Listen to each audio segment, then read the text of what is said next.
Hey guys, welcome back to my channel, Traveling Taylor, and I am so excited to have with me Sara Magnabosco. Perfect. Awesome. Sara is the head of operations of Hacker Paradise, which is a trip I am currently on here in Playa del Carmen. It's my second HP trip. She is originally from Italy.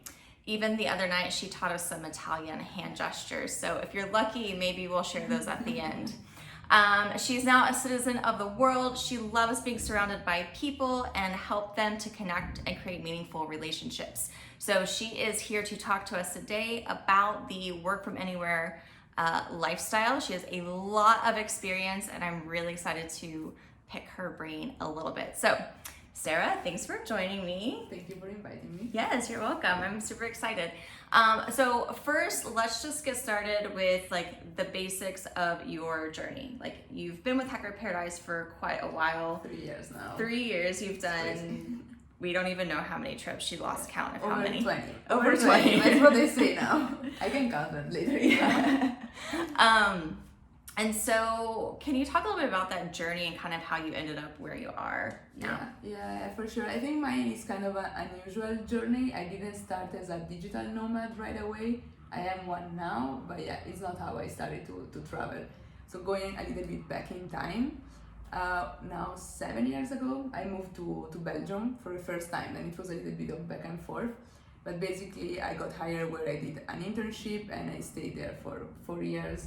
Where for 3 years I was running a coworking space, which is a shared space for entrepreneurs, freelancers, other digital nomads, even if I didn't know the term back then, but like all people who don't need an office to go to and they can just work from their laptop. So I was always involved in these kind of communities, and my role there was to do everything. We had a community of over almost 200 coworkers, which is like pretty big one for Europe at least.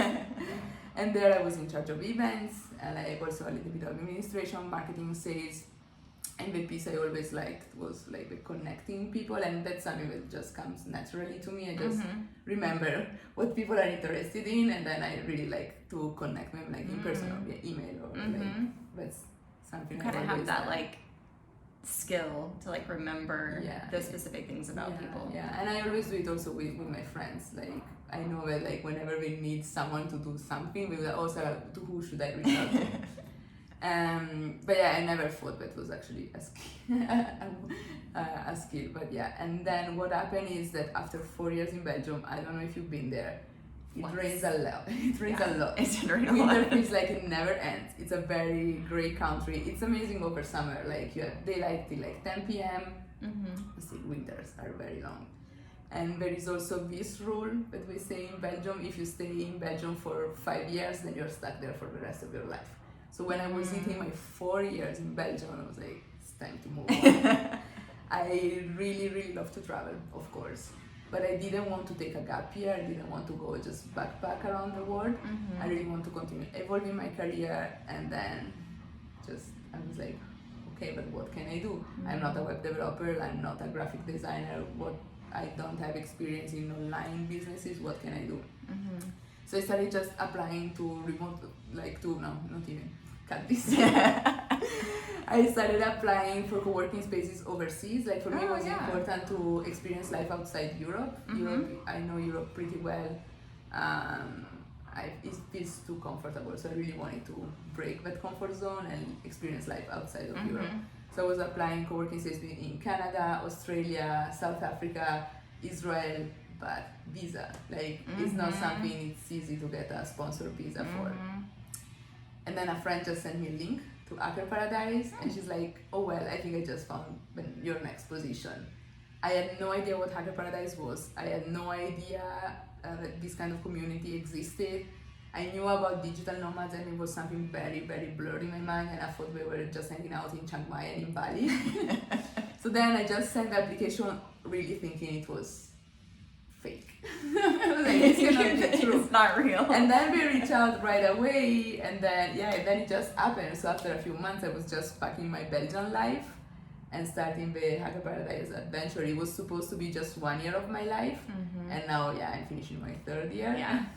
So that's how. And then my first 2 years with Hacker Paradise, I started as trip facilitator. So I was facilitating trips. I was the one in charge of logistics So all the problem issues, all the problem solving issues, it was all on me regarding housing, co-working, and of course that piece of connecting people that it's always there.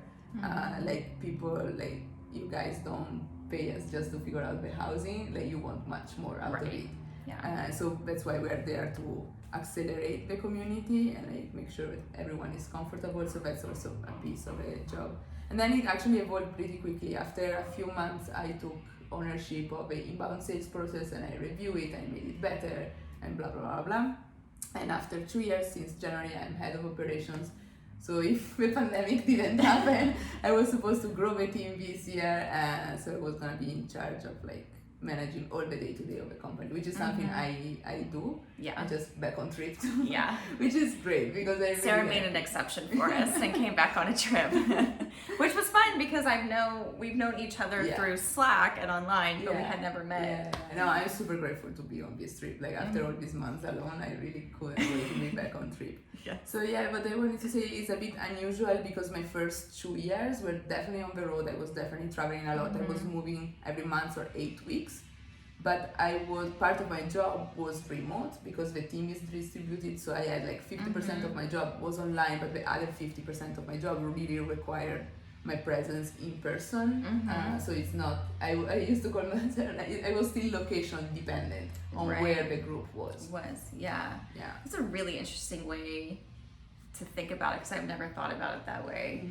But I love what you just said about that too, because this is my second HP trip.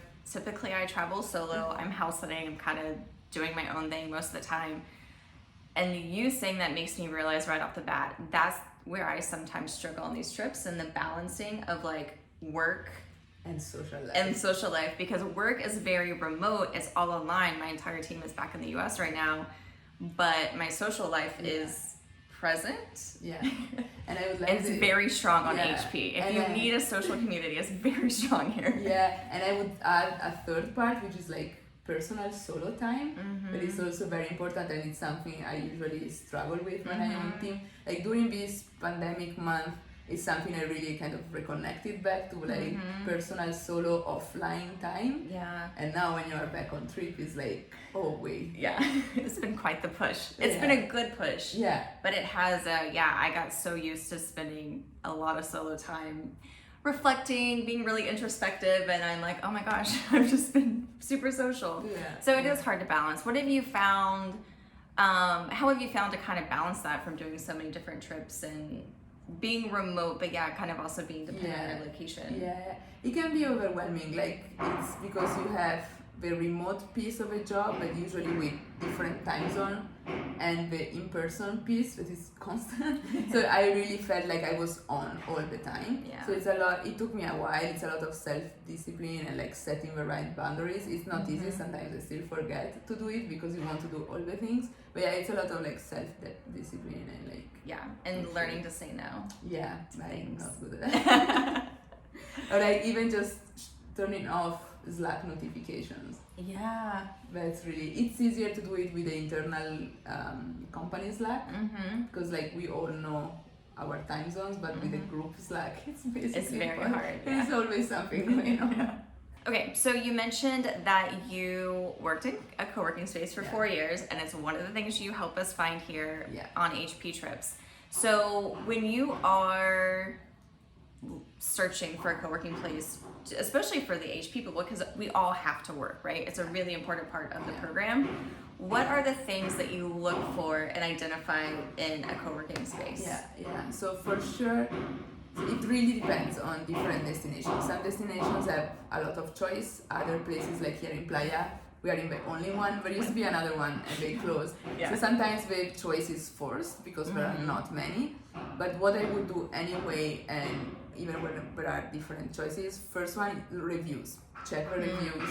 It's very, very important because you know that the reviews come from other people who use that space for the same services that you're looking for. So definitely check the reviews, check the pictures. How are they on social media? What's the vibe they want to communicate? Do they talk about community, or do they show just empty desk on their social media? So those are things that really give you the vibe of a place.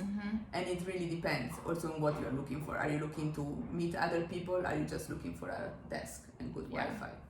good Wi-Fi, of course. That's one of the reasons why we always partner up with a co-working space. We need to assure great Wi-Fi. Yeah. We know that sometimes in the houses it's not as great. Yes. So definitely what we do, the next step is to reach out to the co-working spaces, set a call with them, and then discuss. We do live tests for the Wi-Fi speed. Yeah. We get like them to walk us around the space, but definitely for you as an individual, I'm not even sure I would call them. Like I wouldn't really have a video call with them. We do it because we are like, we need to find a place for 20 or more people. But definitely as an individual, reviews, social media, and really think of what you want to get out of it. If you're traveling alone, I imagine you want to meet people, so go to the place that is more active. Maybe it's not the most beautiful one, because usually we are attracted by like with nice design, but I usually, like when I see pictures of empty desks, for me it's a no. Like I go in there for the people. Yeah. So yeah, but the reviews, I think it's very, very important. Do you have a list of like favorite co-working places you've been to around the Yes. world? What are they? Yeah, I think my favorite one, I cannot pick it. So I have two favorite ones. You can say more than one. Yeah. So one that I would definitely recommend is Co-Hub in Koh Lanta in Thailand. They call themselves a tropical co-working, and it's exactly that. Most of the space is open air, and you have the desks facing the jungle. You also have a really nice chill area. I always take snaps in co-working space. So I have a series of pictures of me sleeping in different co-working spaces. That nap area is great. I'm not sure it's exactly a nap area, but for me it was a nap area. And you have also massage person that comes in house if you want. So there's a massage area, and it's great because they have their platform and they have a restaurant there, so you can just log into your profile, you order whatever you want to drink or eat, and they deliver it to your desk. That's like, and it's delicious Thai food. not having to like leave. But, and then there is like a share area with like a ping pong. It's really a great community. Really great. So that's kind of what you're talking about. Like, do you just want a desk? Do you want a community? Do you want other services? Yeah, a very active community. And then one that has a little bit less community vibe, but it's beautiful. It's Ideas Cartel in Cape Town. It's impressive. Like every time you walk in, it's like, oh, I'm so lucky to work here. They lack a little bit of the community aspects, which like when I'm with a group, I don't care that much because we bring that aspects. But yeah, it's definitely, that one is beautiful. It's very, very nice. To go look these up. Or maybe I'll just join HP in these locations. You would feel lonely in Cape Town, I think. But yeah. So you've talked a lot about community, and it's clearly like just something that's important to you just naturally. And you now have friends literally all over the world, which you maybe didn't really quite expect when you started. Honestly, yeah, because when I started, like, you know, on Hacker Paradise website and also during the interviews, of course we were talking about community, but in my mind, since I've never been on an HP trip before, I was imagining, okay, every month or 2 months I'm gonna meet people and then I'm gonna say bye, and I don't know if I'm gonna see them again or how this works. Like, I was definitely not imagining that our relationship was gonna be so deep and meaningful.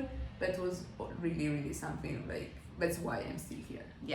That's really why I'm still here. I'm meeting all these people I would have never met if it was just keep working in Brussels or in my hometown. That's really one of the drives of why I also want to be like a nomad or a remote worker in general. Like, I don't want to be stuck in a place and keep meeting people like Taylor. And but it's true, but like it's definitely more than I was expecting. That aspect for sure. So how have you found to keep some of those like deep relationships going? Because I think it's really common in the nomad community to like, yes, you meet, it's really fast, you have these deep connections, and then you leave, and then you may send them a message on Insta or WhatsApp or something, and everyone's familiar with Zoom now, thanks to the pandemic. But like, how have you found to like actually stay connected to people? So it's unrealistic to think that you're gonna be best friend and want to stay in touch with everyone. So you naturally lean towards people that you really want to keep in your life. And then there is definitely like an effort, like not meant in a negative way, to keep in touch with the people you want to be in touch with. And then it's very different. I have chat groups with, and it's like a daily thing, you know, that someone is gonna post. There is also no pressure or obligation to answer to everything, because we know it can get overwhelming. Yeah. But there is that constant connection with some people, and then other people I know, they are not social at all, but like every month we would jump on a video call. Yeah. So it's also really about understand like what works to stay in touch with people. It's not the same for everyone. Yeah. And really honest, social media is just great. That's why I love Instagram, because even just a reaction like helps to keep the connection going. Or you can see where they are in the world. Yeah, really, it's hard to keep track of where everyone is. Honestly, that's the hardest part. That's why we're developing where I am at. But yeah, it's really a mix of social media that are very, really, really helpful, and the intention of staying in touch with people. Do you have people that y'all try to meet up in person periodically? Yeah. That's what that was supposed to be my year. So to give you an example, I was on the road with Hacker Paradise running trips for 2 years, and then January was my first month alone on the road. As just a remote worker. And I was like over excited. I spent Christmas and New Year's in Brazil with Hacker Paradise friends, and then I was like, oh, I have a full month, like now I can just decide where to go. Yeah. And I picked Argentina, Buenos Aires, and we ended up being like 8 of us. But I was not facilitating. So there is really the intention of people to meet. Then it depends, people also like change jobs, they're not remote anymore, so I would go there, but definitely I had the chance to meet Hacker Paradise people. And like for example, last summer 2019, I spent 1 month in Budapest, but they gave me a chance to go for a weekend in Slovakia, where I met Mishu, who was on my first Hacker Paradise trip, and then we also met in Brazil and in Taiwan. But it's definitely definitely. I've had a group of house sitters that last year we all kind of kept ending up in the same places. So we had meetups in 3 different countries, which was really fun. It was kind of a cool way to like stay connected. And then when you're like, hey, I'm in Paris too. Like, I don't know, it's kind of funny. And definitely another thing that another reason why I kept doing Hacker Paradise is because almost everyone comes back. It's not just a one life, one thing. Time experience. People keep coming back, and the bonding grows even more, because it's really, we are sharing these unique experiences that maybe you're seeking community. Like most of my friends from Italy or from Belgium, they are not interested in this lifestyle or the kind of adventures I get excited by. So it's great to have other people that share the same enthusiasm. And so they naturally, like everyone naturally comes back. So I do want to ask you about, I mean, you've been on the road for 3 years consistently. Like you said, you do logistics, so you handle all the problems. Have you encountered any like major travel disruptions? Let's keep COVID for now. Okay, But I have another one. Before pre-COVID, everything pre-COVID. But it's something that, you know, we kind of make fun of online, like, oh, travel failed, this or that, or I missed my train or whatever. But like going through some of those experiences, how have you handled them? And then do you have any like, I don't know, things that like people need to keep in mind when they're going through a travel disruption? So I actually have a big one. Okay. That's dated April 2018. That was only my 3rd Hacker Paradise trip, like the very beginning. And we were in Nicaragua with a group. Luckily it was a small group, we're like 12, 13 people. What happened, it was the end of our 2nd week there. Everyone was loving it. I loved it because I figured out, like, I had my routine set up right away. I was like, oh no, I'm rocking this, I'm doing it right. Like I'm an awesome facilitator. Everything is fine. I'm also exercising, I'm learning Spanish, I'm working, like everything is fine. And then what happened, basically from a day to another, is that a political revolution started in Nicaragua against the president that has a lot of power there, military power, and the younger generation was protesting. It took us a bit to understand what was going on, and that happened just a Thursday night after talks. We were walking on the main square, and then what happened is that starting the day, just the following day, it was a curfew at 3 p.m. More protests were scheduled. We had no idea what to do, and my role, of course, was to stay calm and have a situation under control. We ended up having to clearly leave the country. We decided very, very, very quickly that we was not the place where we wanted to live, and we had the privilege and we are lucky that we could just decide to leave. Yeah. Unlikely people who actually live there. So we took advantage of that, and we just look at Skyscanner, the cheapest flight out of the country. Then, of course, things that you need to check when you just improvise something like this is, do you need a visa? Yeah. Is your passport allowed to just walk into the country freely? How long is the visa that they're gonna give you? Do you need vaccinations? That's something very easy to forget. So I checked all these things for the group, and I was like, okay, we do this. And so we booked our flight to Costa Rica for the same day. Oh my gosh. And we flew to Costa Rica, and was like, okay, let's just chill here a week, maybe. Then we come back. We ended up staying a month in Costa Rica, and we didn't go back to Nicaragua. That's definitely something major. I was definitely super stressed. Yeah. It worked out just fine. Yeah. But it's something that can happen. Yeah. Especially if you travel to some areas like Central America, it's something you need to take into consideration, and it's also up to you to decide, am I comfortable if something like this happens? How can I be prepared?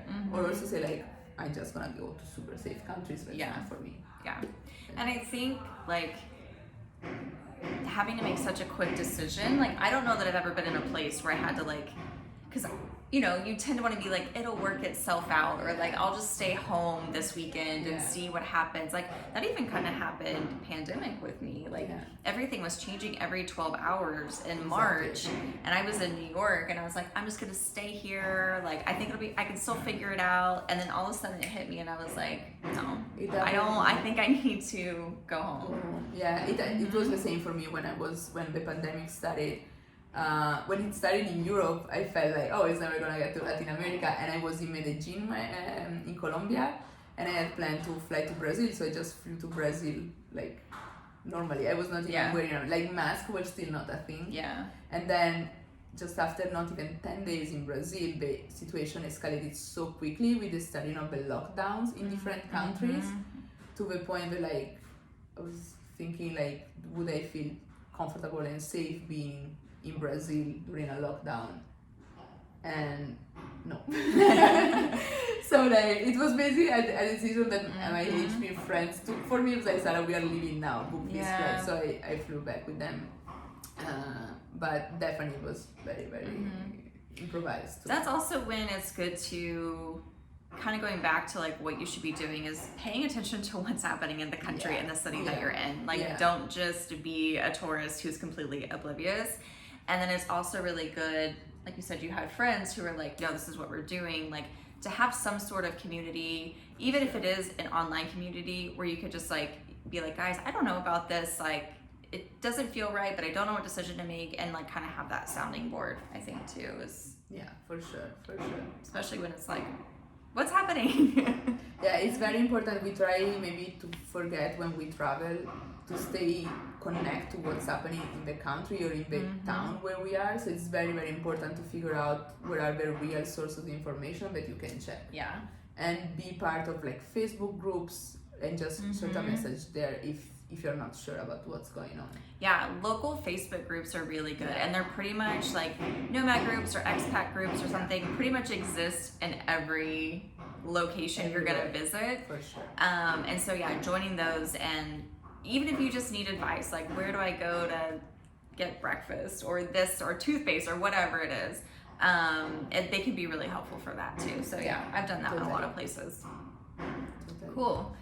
Well, do you have any, you've seen a lot of people too. You've seen a lot of people come through who are just starting their travel journey, which we have on this trip. Actually, we have a handful of people, this is their first remote work experience. And you've seen a lot of people who are been doing this for lots of years.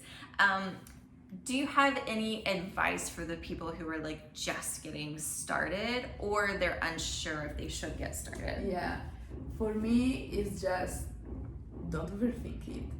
Do it. It's totally doable. Like, don't find excuses to don't do it. Just really, just do it. Embrace what you want to do. It's really, if you feel like this is something you want to do, you can make it for sure. It's easier than you think. I really think it's easy to think, oh, I don't have a right job to do this, or I don't know how to do it, I don't know from where to start. Or my family doesn't support me, or yeah, that's also tough, but really stay true to your calling and just do it. Get prepared, then you're never gonna get to the perfection. So like, just do it. Set a deadline for yourself and really just do it. It's easier than you think. Yeah. Like, and there's never been a better time. I mean, we literally, the entire world moves stuff online in a way that we've never had to do that before. The technology that has come out of the technology we had before made it all possible. The technology we have now makes it even easier. So yeah, you're right. There's really no excuse. If this is what you want, right? Exactly. Like, and it's not for everyone. It's not for everybody. For sure, it's not for everyone. But like, if you want to do it, you can totally do it. Yeah. And you can join Hacker Paradise. Paradise. We make it easier. For sure, I think it's a great start for a beginner remote worker, because you don't have to take care of the logistic piece. And at the same time, also experienced remote workers, digital nomads, they choose to come with us, because figuring out the logistic takes time. It becomes kind of like a part-time job when you're traveling. So I had many people saying, oh, I was looking at all the hours I was spending to plan a trip. If I was billing myself for the time, it's just easier to outsource it. And you get your best friends then. You get community, you get people being like, hey, we're going here to dinner at 8, and you're like, cool. Didn't have to decide that either. No, it's totally doable. And now is the best moment to do it. Like, working from home proved everyone how we need a laptop and good Wi-Fi. And really the next step is work from anywhere. And if you want to do it, you can just do it. There you have it, you guys. Sarah, thank you so much for being here and sharing your knowledge and insight from a very experienced digital nomad who's seen kind of everything out in the world. So I hope you guys got some really good advice from there and kind of things to know about when you start your digital nomad journey. Thanks for being here, and I will see you next week. Thank you, Taylor.